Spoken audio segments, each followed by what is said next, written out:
Jerusalem, ikayalami ngilondoloze uhambe nami zungangishilana. Jerusalem, ikayalami ngilondoloze uhambe nami zungangishilana.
once again to welcome you all to the 2023 Annual General Meeting and Conference of Exalted Professional Body ANUPA.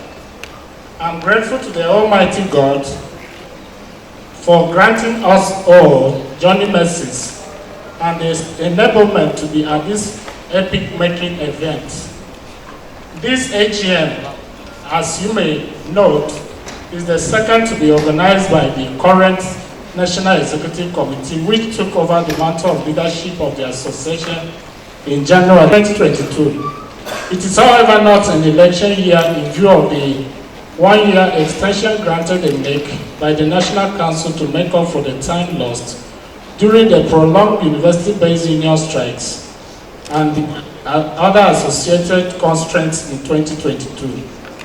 We however, hope that against the obvious challenges still experienced in the university system, this annual general meeting shall be a panacea for administrative efficiency and greater performance in the system, and by extension, ensure academic excellence in our institutions. Dear esteemed members of ANUPA, it is with great pleasure and sense of camaraderie that I extend my warmest goodwill wish to all of you on this occasion of the 23rd Annual General Meeting and Conference of ANUPA.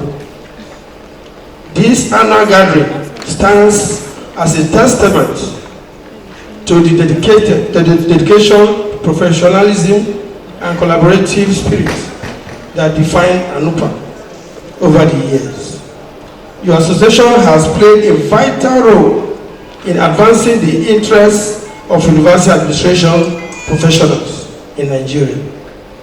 The annual general meeting and conference provide a veritable platform for knowledge exchange, professional development, and fostering of meaningful connections among members.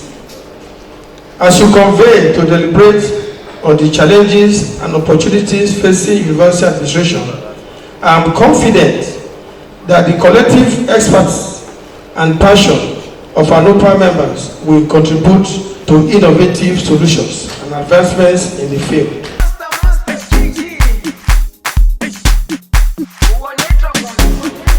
Jerusalem, Ikayalami, Gilondoloze,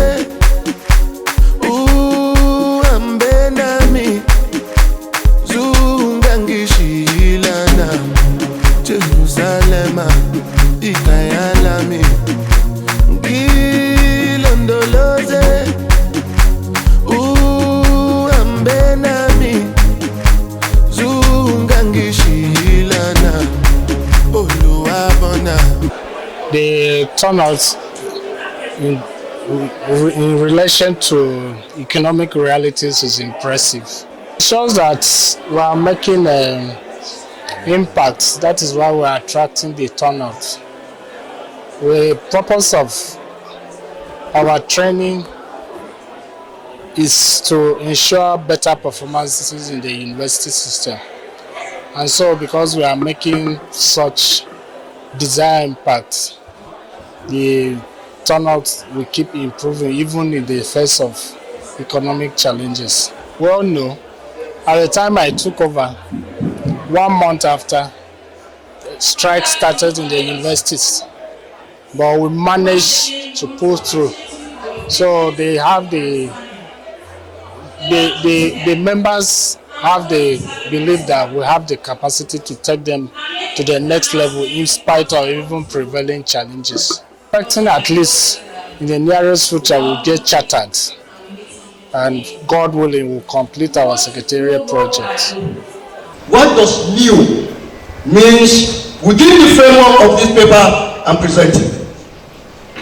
New, in my understanding, is something that has recently come into existence. Something starting anew or fresh, or something different from what it has been in existence. This simply means that development in the university today has to do with something quite different from the traditional methods and practices hitherto in existence. What is trend? Trend, on the one hand, can be seen as an inclination in a particular direction or new development. For instance, analysis of changes over time, whose scientists will call trend analysis. I believe many of you have studied the trend analysis. What is strategy? We talk of strategy every day. Strategy to accomplish this, strategy to accomplish that. Strategy entails an elaborate and systematic plan of action. For example, planning on how to execute an idea or an action.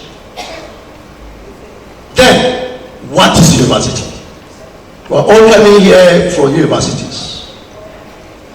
If I ask you what a university is, I quite believe I will get 101 definition of university. But for the purpose of this paper, university is a universal entity. Universal entity. There's no boundaries. And establishing why a seat of higher learning is housed to include personnel and facilities for teaching and research. It is also seen as an institution organized and incorporated for the purpose of impacting instruction, knowledge, and examining students, or promoting education in the higher branches of arts, sciences, literature, and is empowered to confer degrees. That is a university. All of this is what university means. Then what is administration? Administration is an act of administering, an act of administering, or conducting public affairs, or giving direction on how to manage the affairs of an organization, public or private. He who engages in act of administration is called an administrator. Then, who is a professional administrator? Now that we know what administration stands for, and we call ourselves professional administrators, who are we?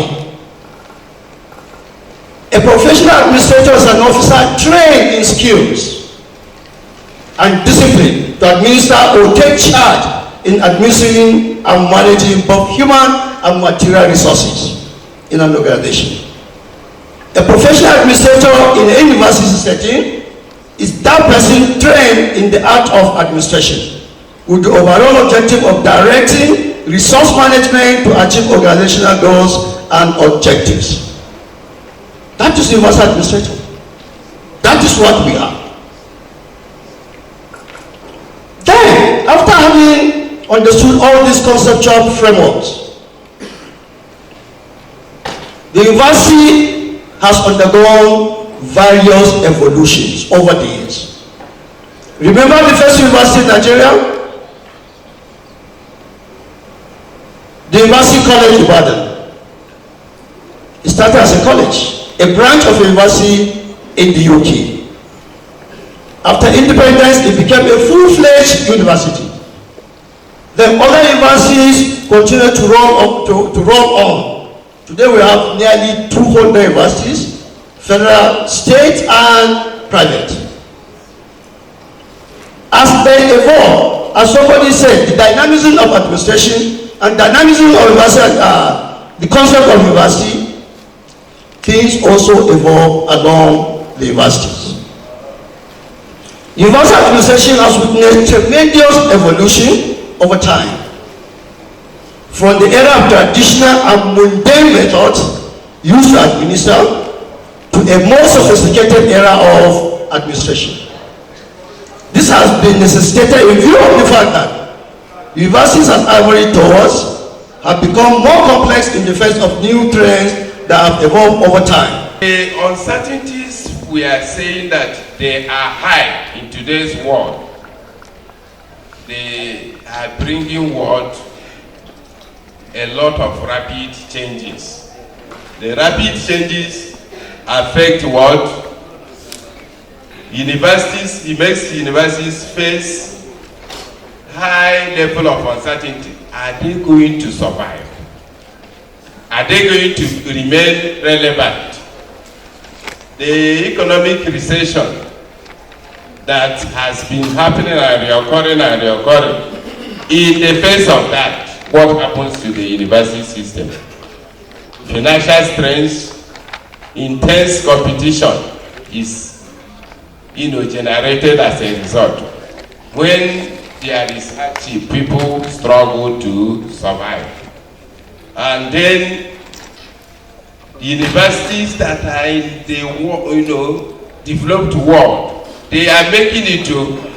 I wish I came with statistics. The person who gave us the convocation lecture in our university last Friday, if you see the statistics he released with some universities he selected, those ones are generating money. One of them was generating as much as $1.something trillion a university. Some of them, he said, are generating up to 80% of their required revenue. As much as that. Some are not even looking for anybody to assist them. Why? Because they have been able to withstand this uncertainty. So strategic thinking is very, very important in these words. Now you, who is the university administrator, what do you do? I looked at it again, like a ship in the turbulent waters. If you are like a ship in the turbulent waters, what do you... I wanted to go down to my slide number 6. I don't know where now. So, but this place I'm summarizing is the approaches to solving this problem. You can look at them globally. Strategic visioning is one of them. Develop a comprehensive strategic vision for the university's future. The university where you are, what will you do to make sure that the future is guaranteed? Align both academic, financial, and operational strategies with long-term goals of the university. That is also very important. Collective effort for survival. That's expectant collaboration. Is that not true? You can't do it alone. I can't do it alone. So the emphasis here is what? For us to survive, we need to come together and think as we are thinking today. We need to encourage collaboration among administrators, including faculty, lecturers. If we don't collaborate with them, I'm telling you, the era of turbulence, we may all be swept away. The next thing is that adaptability and flexibility is important. If you feel that it is the way we have been doing it over the years, no need, you have to follow. No, we have to adapt. We have to be flexible and move in such a way that some of the problems are getting solution. There is synergy and collaboration. Planning for past current to overcome current obstacles. Here I'm saying advocating for strategic planning, ensure continuous process of assessment and adaptation to evolving circumstances. This is like I looked at my statement of problem, solutions thereof. They are all global. I didn't give an example, but coming down, I'm going to now go to where I will give you some examples. I'm not perfect, I came from ruthless times as a juvenile. To depend on your understanding of Nigerian university education. Many people may not agree with you that the university education as it is today is a scam. It all depends on how you look at it and what personal experience you may have. Coming from Nassau State University, Kefi, I want to think that you have set a very good machinery, a very good academic machinery. to ensure quality and standard of our programs and lecture delivery and certification. But if other universities have adverse experience, that I may not say, because I cannot hold forth. I can only talk about the one I know. It is quite true. One egg, they say, sorry, one bad egg will spoil the others. It is quite true. That may be possible. But in my university, South University, we are putting every machinery on ground to checkmate lecturers, checkmate delivery of lectures, and checkmate the processes of certification. This particular training outfit, the one we are in, I think I will rate ANUPA very well, very high in terms of organization. Even when I saw that they were coming here, I had it in my mind that they have gone far for them to leave their former venue to come here. So this is scaling higher. They have moved higher. The organization is super. And it is a super organization, but what they needed to do is to do some little housekeeping. Housekeeping in the sense that you can do predictions and take care of a few logistics that emanate. Well, the uncertainties, are unpredictable issues. But now that we have seen climate crisis degenerating, I believe issues coming from climate change are on the hot burner. They will affect us. Many places, you see a university, erosion will come and chop it up. You will see your farmland, it will no longer be a place you can plant and harvest. You will see yourself as an administrator that ought to use your income to run your family, train them very well. That income will not measure up. It's uncertainty.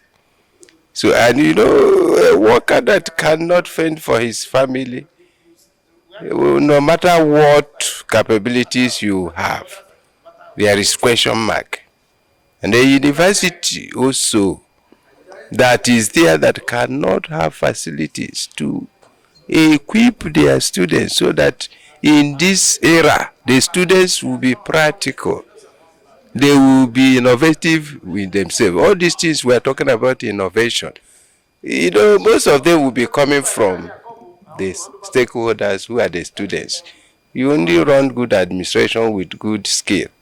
The students, the environment will be so conducive for them to, develop their skills, synergize with one another, and move forward. So those are issues that are common, whether you like it or not. And the issues that pertain to global health challenges, which is related to the COVID-19 pandemic, you cannot rule out the possibility of another one coming in a short time. We are not praying, but such things are likely, going to come from time to time to affect the system. For pathways to overcoming challenges, it just means, by definition, it says it's a track that serves as a path. So if you are in a bush path, for instance, you would see farmers, they have some foot-beating paths that can lead them out. That's what we're looking for. How do we come out of these challenges? We probably will see. So the challenges currently facing our universities, I said, if I ask anybody, probably we'll start with funding. My Vice Chancellor was sharing with us last week that Emeritus Professor Ayobanjo, when he wanted to be interviewed for the position as VC of UI, the chairman of council asked him what the big problems of universities were. And Ayobanjo said, funding 1, funding 2, funding 3. It has not changed. I think our problems now is still largely funding. And because of some political inclinations and considerations, we are not allowed to do what we should do. Universities are not allowed to charge according to what they expend on students. And then there is infrastructural decay. And of course, I said obsolete curriculum. There are some things we just shouldn't be teaching.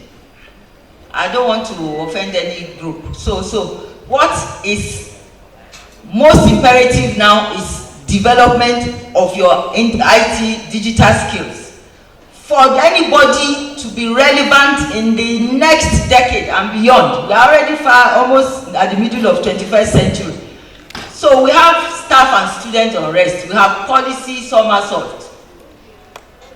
Staff unrest has not been too frequent.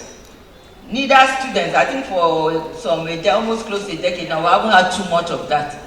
But we have this policy somersault from regulatory bodies, JAM,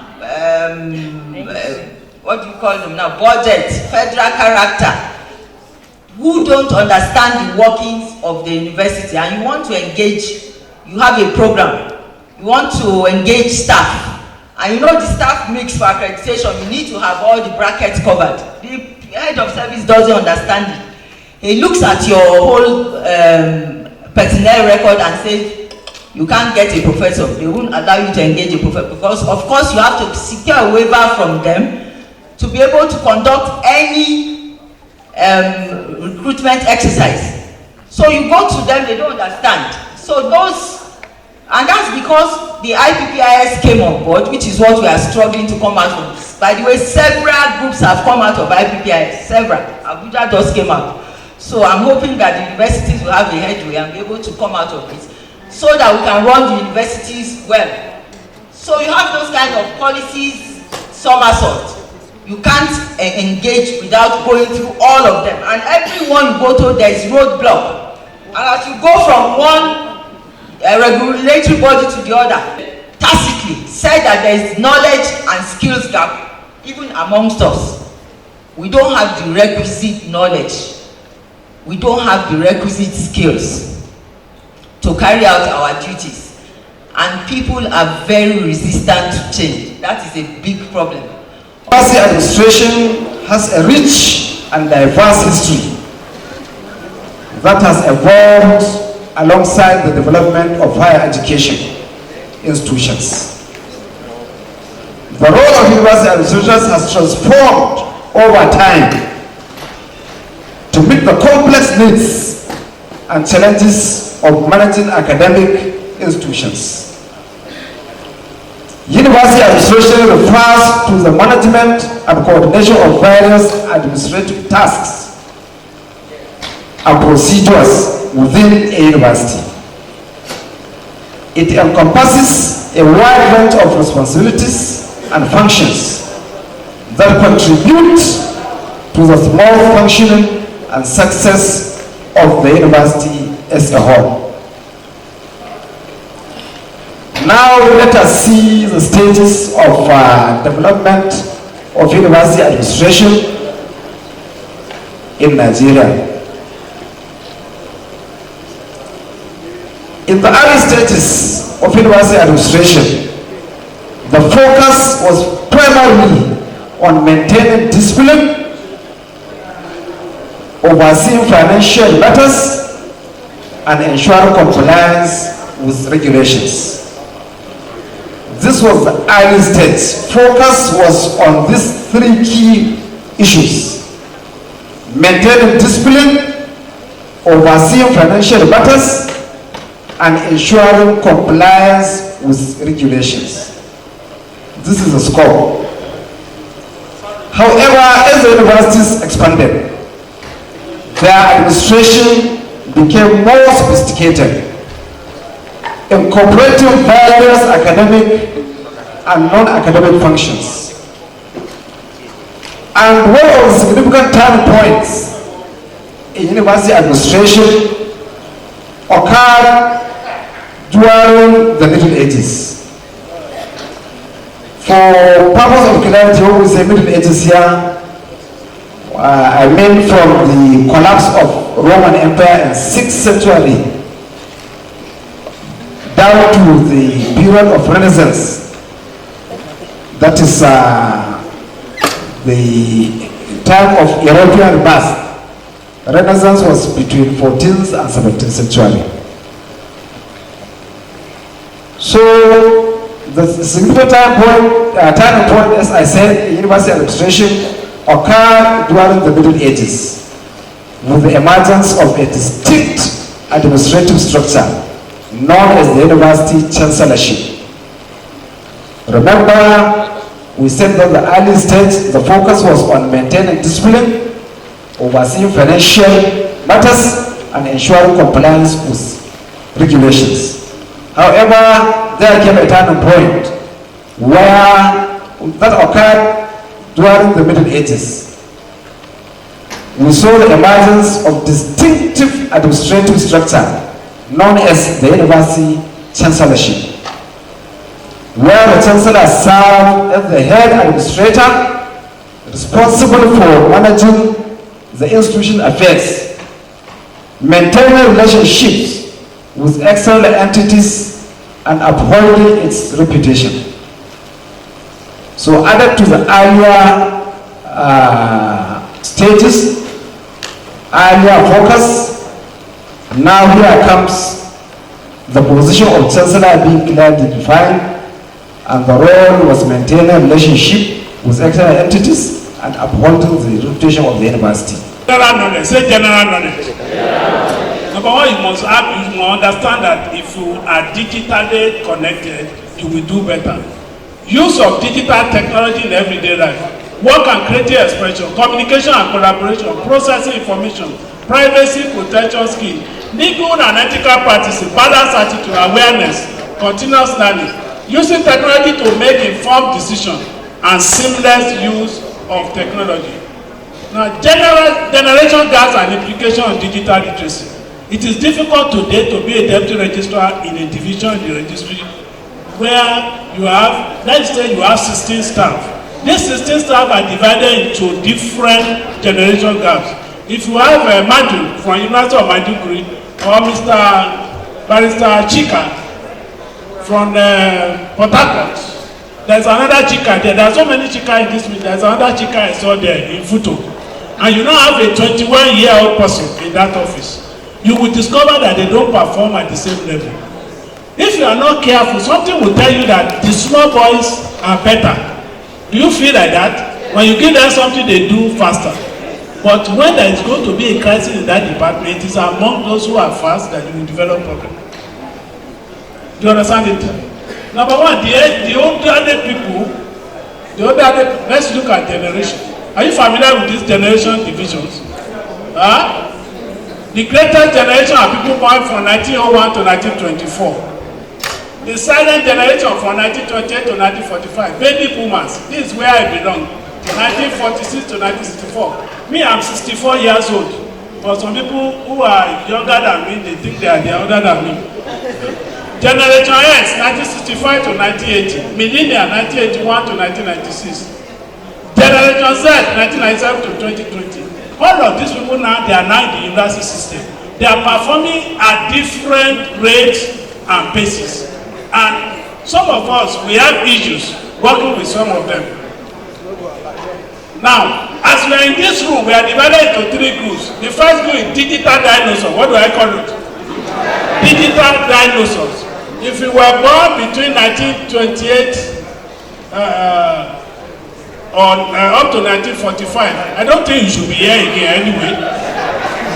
You should have to have gone somewhere. So, the people in this category, that my registrar fall into this group. Are you following? They were very clever and smart people. They were bookish. They like reading books. When they ask them to come at 8 a.m., they will be there at 8 a.m. Are you listening to me now? So, in fact, that my registrar, if you say something is happening at 10, it will be there 8:30, 9. Is that okay? So it's not going to be everything that happened 30 minutes before the time. So that's generation silent. But their problem is that they were born, they have become aged before information age came. So they cannot play in the market. The next group, what are they? What do I call them? I want to be sure you are following the digital immigrants. Who are immigrants? Somebody who was somewhere before and is migrating. So I belong to that. That is anybody born between 1965 and 1980. Very many of us are in that group. We were not born when there was digitalization. There was no computer when we were born. We have grown up before internet came to Nigeria. Is that okay?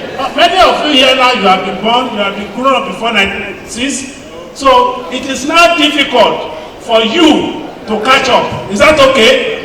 You were trained, read book, digest the knowledge, and speak out of it or write out of it. That was the way you were brought up. Is that okay? Your parents also were telling you, read your book. In Yoruba, and they said, read your book, read your book. The meaning of that is that it's reading book that will make you successful. Is that okay? But now, books now are on the phone. Books now, because if my father is alive today, if you are reading phone, he will slap you, he will believe you are not reading book. You can't convince him there is a book inside the phone. So these people, they have what? Limited ICT knowledge and skill. They cannot multitask. Our generation cannot do 4 things at the same time. But if you are inside a cab with a young man of 21, he can be speaking to somebody in Lagos. He's also typing something on WhatsApp. He's also doing forest trade. Are you listening to me now? He can be doing 4 things. He's also connecting with ANUPA because he doesn't want to waste time. He's trying to connect. As soon as I get to Dabi, I need a car to take me to airport. Is that okay? Broadening the curriculum, the skills the industries want. We're too straight-jacketed, teaching old, traditional, conventional things. Pass exam, rote learning, cram, come out, put it down, pass, get first class. I may not be able to apply those things in real-life setting. So there's a need to open up all of that. More application and practical involvement, more collaborations with industries. What do they want? Because we are producing graduates. So they tell us what they want, we tailor curriculum to them, and then they'll be employable. They get all the skills. We introduce social skills, and that's critical because at the heart of every enterprise, the person. So if you produce graduates that don't have those skills, interpersonal skills, can't work in teams and with teams, industries won't take you. You could have first class and you are deficient or bereft in those social skills, which is what they need to keep them, and they won't have it. It's a positive assessment.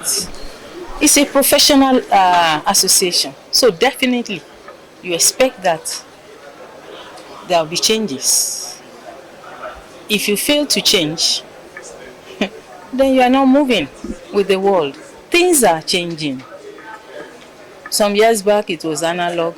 Now you know what it is. So if you fail to change, if you decide to remain in the old, you'll be in the old and you will not be relevant in the present. So we are changing. We are a professional association. We are based in the universities. We know where we are. People know us for who we are and for what we are. So definitely, as administrators, you will expect changes from time to time.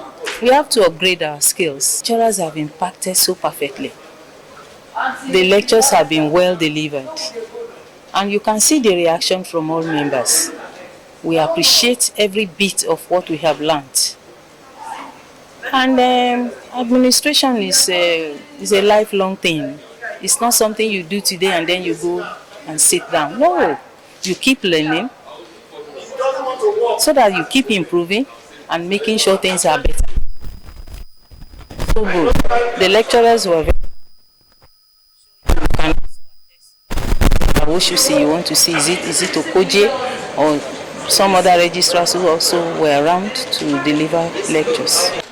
In our various universities, we still use printer devices. Of course, we are all conversant with our computer printers, our photocopiers, our duplicators. And we can all relate to the fact that not a single of these devices are locally made in Nigeria. I'm talking about reprographic equipment generally. Be your printers, copiers, and duplicators, they are wholly imported into Nigeria. Same happens with the consumables that they use. By consumables, I'm referring to the ink and toner cartridges that these devices use. And one thing that we have noticed at EcoPart is that millions of cheap single-use cartridges that get their way imported into Nigeria are actually depriving our youth and graduates of massive job opportunities. You all agree with me that if you have a printer device, over the number of years that it's going to remain active, you are going to continue to subscribe on toner cartridges or ink cartridges to make it functional. So, and since we don't locally produce these, it's just like exporting our job opportunity to countries where they are very active in producing these stuffs. So we felt, even as we move from paper to paperless, we still find it very, very obvious that we can't entirely do away with printing to some extent. So if we were doing some form of printing, then we want our people to have the economic benefit that will accrue from the production of ink and printer cartridges. And so it's one of the problems, inability of our country to locally make this ink and toner cartridges, which I would call printer cartridges generally, is robbing our youth and graduates of massive job opportunity. Overcoming stress and anxiety, as well as the pressure of the economy. Even the economy as a whole is a stress. So I don't know if anybody knows the meaning of stress. It's going to be an interactive class, please let's pay attention. So first and foremost, we are going to talk about health.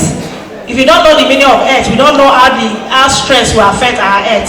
So according to WHO, health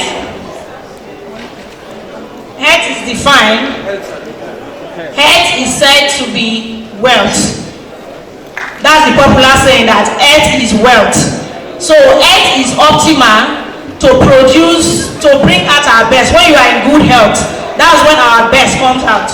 So health, according to the WHO, is a state of complete physical, mental, and social well-being, but not merely the absence of disease and infirmity. Distinguished colleagues, I would like to thank you all for making this AGM and the annual conference a success. We have dined and wined, we have interacted, and most importantly, we have learned a lot. We have acquired knowledge, which I hope you will all go back to your branches and transfer same to those that were not able to attend physically. On this note, I wish you a safe journey back to your various destinations. Get the moolah. Wake up. Koniko kala. Kala ko yellow dilla. Don't walk, you don't try. You supposed to be jai. Kilo come, me come, person matter, person we don't mind. Boy, when I land softly on the sofa floor. So far so good, koni bajo. Let me see you, go lo. Let me see you, go lo. Bukao, let me see you, de buga. Go lo. Let me see you, go lo. Bukao, let me see you, de buga. Go lo. Let me see you, go lo. Bukao, let me see you, de buga. Go lo. Let me see you, go lo. Bukao.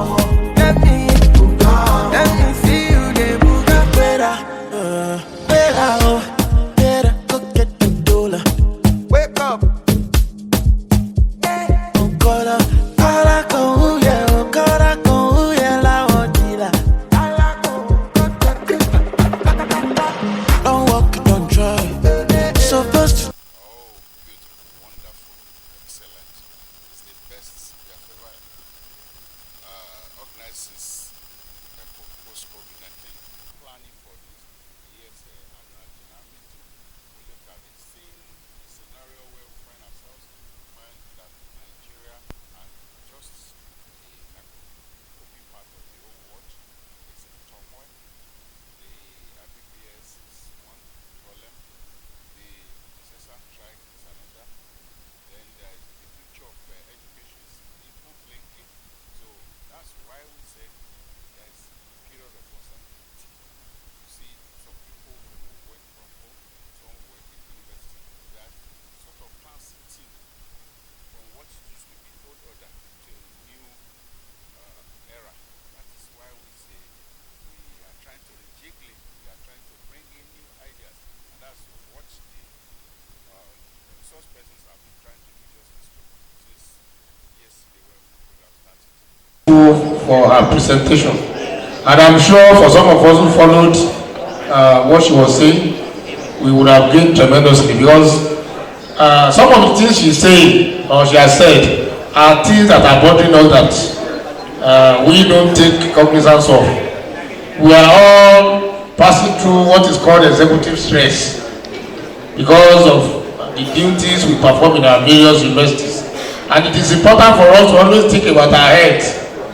I'm sorry, let me just make this observation about my university.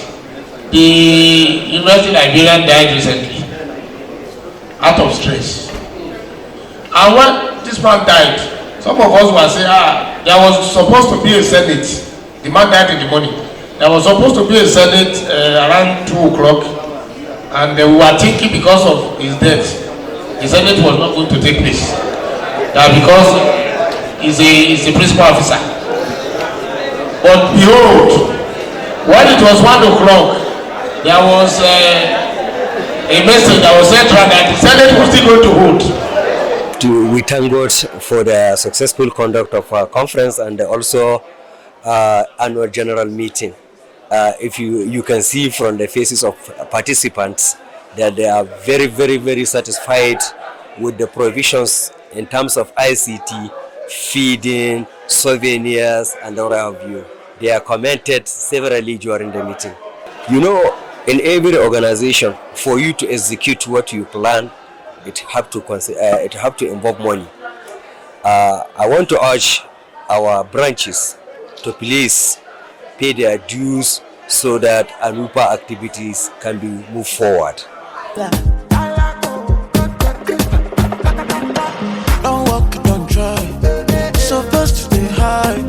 Kilo come on, chef water. Let's see what I'm at. When I land softly on a sofa floor. So far so good. Koni bajo, let me see you. Go lo lo lo, let me see you. Go lo lo lo, let me see you. A very huge success. I've never had it as smooth as this before, and we thank God for what He has done for us. You can see nobody is complaining, everybody is looking very happy at the end of everything. So, and we pray that we'll continue like this. Leadership has been very forward-looking and very successful. He may look very quiet, but he knows what he's doing.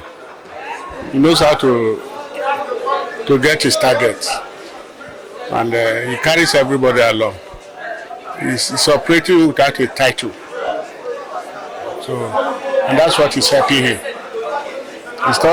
He's not bringing up himself as the president of ANUPA. For any suggestion I give him, he takes it and works with it efficiently. And that's what has propelled him in his progress. Of this session, let's talk to ourselves. Let us see a way we can plug the loopholes. Let us see a way we can make positive impact, so that at the end of the day, these people will say, if not for these administrators, that the university administration in Nigeria would have come to nothing. Interesting, I'm happy to be here,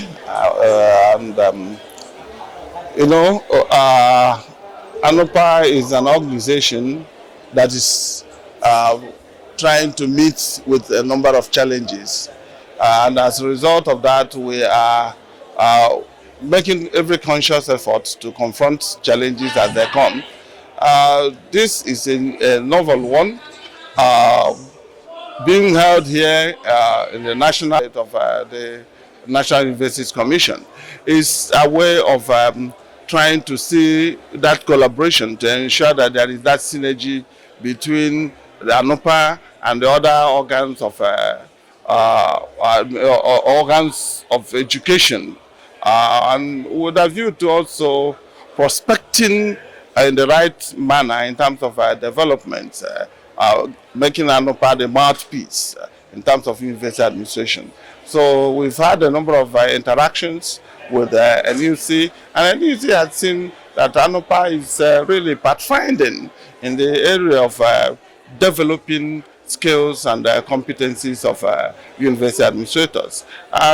This particular 2023 conference is unique. You can see a number of issues are there. We have brought in the issue of the total theater, what they call the total theater concepts, where you see people just come to conferences, not just listen to lectures, and so, but a little bit of entertainment comes up there to make them relax, to make them see it as also a home outside home, a home from home.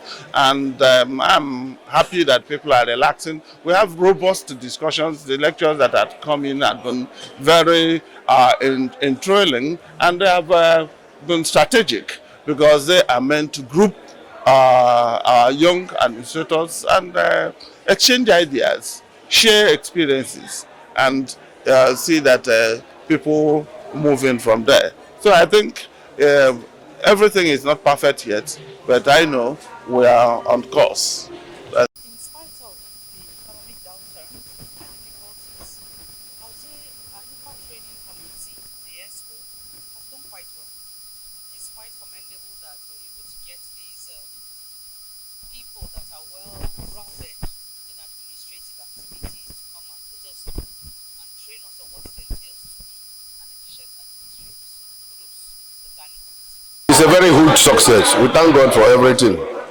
It started as if it was not going to work, but to God be the glory. Today we are celebrated. We are being celebrated by our members, and we the ESCO, we are highly delighted because of the huge success we have recorded, despite the economic situation of the country. Dr. Victor Bam's quality of leadership or style of leadership is leadership by example. Talk and do leader. That is how we call him. He is very quiet, very unassuming, but he's a grand commander. Whatever he wants to, he's a silent achiever. He has achieved and he has transformed ANUPA to a higher, but we are getting higher. Every year we are growing higher, and we'll get to the height of the zenith of ANUPA very soon. Jerusalem,